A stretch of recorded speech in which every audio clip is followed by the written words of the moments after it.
Hey guys, we're in we're in Bible class now. We're in First Kings, chapter 9. We're gonna try to do 9 and 10 today. I'm not gonna go over every single verse. I'm just kind of gonna overview here. We're gonna see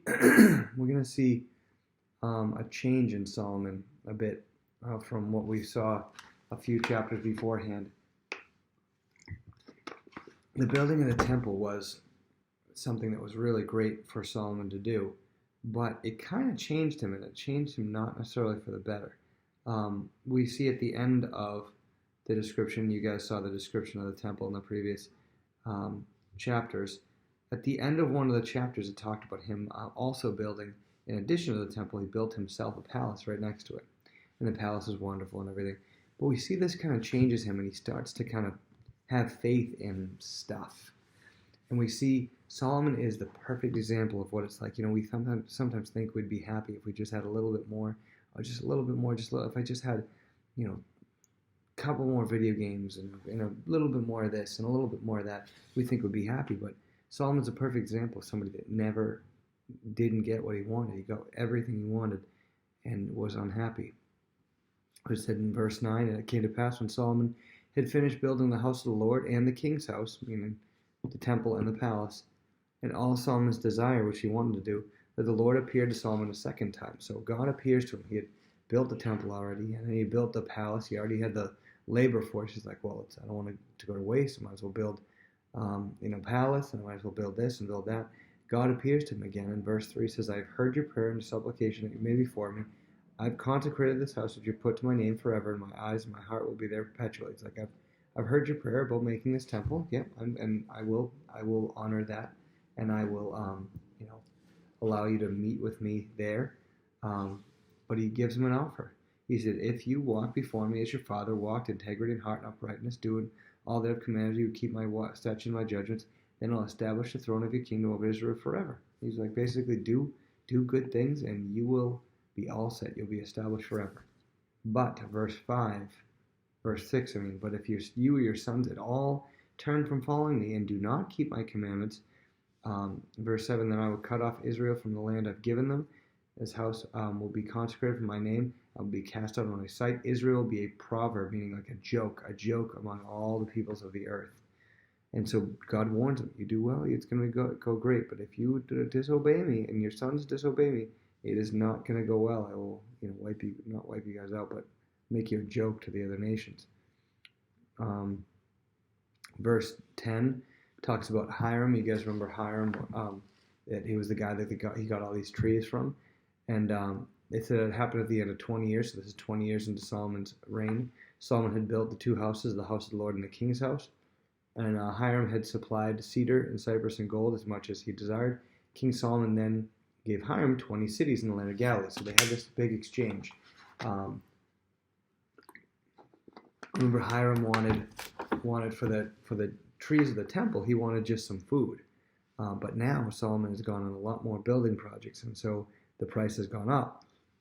And Solomon tells Hiram, I'll give you 20 cities. I'll give you 20 of the Israelite cities. And Hiram goes, okay, this is great. First of all, this is bad of Solomon to do. They are not supposed to give land away. Israel's land is not to be given away. It can be rented for a little while, but it cannot be given away. It goes to that family and that family alone. So first of all, he's breaking that commandment. But secondly, we see what happens in verse 12. Hiram went from Tyre to see the cities which Solomon had given him, but they did not please him. We don't know why they didn't please him, but we can infer that they were not very good cities. It would be like, buying a plot of land, and you go and you're planning on building a house, and you buy a plot of land, and you're like, oh, this will be great, and have a nice yard and a fence and a backyard, and you go and travel to the place, and it's just like in the middle of a swamp, and you're like, oh, I bought this land, and it's worthless, And he said, what kind of cities are these that you've given me, my brother? And he called them to the land of Kabul, as they are to this day, and so it means basically like good for nothing, like worthless. And but Hiram still sent Solomon gold. He was a man of his word. In verse 15 it says, and this is the reason for the labor force which King Solomon raised, to build the house of the Lord, his own house, the Millo, the wall of Jerusalem, Hazor, Megiddo, and Gezer. So what this is telling us is that after he built the temple, he kind of got a thirst for it. He kind of got a taste for it. Like, I want to build some more. I want to build some more. And he ends up building a lot more things. Like, you can say, okay, temple is great. Okay, you want to build a palace too? That's fine. You can build a palace. But then he goes and builds all these other things, and he keeps people at a labor force. He keeps people away from their family for a month or two at a time. And he does all these things. Skip down. He basically conquers the Canaanites and makes them slaves as well. Let's see, and let's jump forward to chapter 10, 1 Kings 10. And now, when the Queen of Sheba had heard the fame of Solomon concerning the name of the Lord, she came to him to test him with hard questions. So people hear how smart he is and how tough it is to trip him up. Would be like people coming and giving him riddles. Solomon was so wise; he always had the answer right there. And so she came, this lady called the Queen of Sheba. She's some queen of some far off land. Comes with a bunch of spices and everything for Solomon, and spoke with him about all that was in her heart. And Solomon answered all the questions, and there was nothing so difficult for the king that he couldn't explain it. He explained everything to her, and she saw the wisdom of him and the house that he lived in, the food on his table and everything. She was just blown away. Verse 6, she said, "It was a true report which I heard about my own land, about your words and your wisdom. However, I did not believe the words until I came and saw it with my eyes. Indeed, the half of it was not told to me. Your wisdom and prosperity exceed the fame which I had heard." So basically, she's like, I didn't believe it when I heard how incredible you are. And she's like, it wasn't even close. It's even better than I expected. She's like, is just blown away by him. She comes and gives him a bunch of gifts and everything. Verse 14. And it starts talking about how wealthy Solomon is. It says his yearly, the weight of gold that came to him, his yearly salary essentially was 666 talents of gold. We're not sure exactly how much this is, but some estimate that is a yearly income of around $1 billion, somewhere just short of $1 billion in today's money. Imagine making that per year. That blows up the richest guys in the world away, Elon Musk and Bill Gates and all the other ones.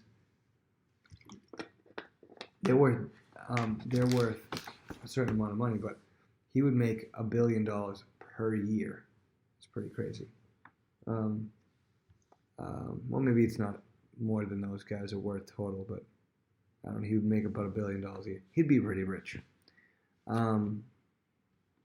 Let's see, and talks about his throne and everything like that. And he surpassed all the kings of the earth in riches and wisdom. And it said, verse 27, and the king made silver as common in Jerusalem as stones. So imagine that, having like a silver coin, and be like, this is kind of worthless. And he made cedar trees as abundant as the sycamores which are in the lowland. Verse 28, also Solomon had horses imported from Egypt. Now this is a little interesting note that you guys probably wouldn't know, but in the law, one of the things was they were not supposed to import horses into Jerusalem, into Israel at all. They were not supposed to. They were not supposed to go down to Egypt to get them or import them at all. But he did it anyway. So and obviously he maybe found technicality and said like, well, I didn't bring them into Israel. I was just sending them to somebody else because he worked like a middleman. But either way, he's getting kind of prideful and arrogant and doing things that he knows that he's not supposed to do, but he kind of wants to anyway. He's keeping this labor force going. The people are enthusiastic about it when it was the temple, but they're kind of getting not as enthusiastic about it anymore. He's pushing his luck here, but he's receiving lots and lots of money. So that's your Bible story for today. We're going to pick up in verse 11 and seeing that chapter 11, seeing Solomon is turning away from God. It's very sad.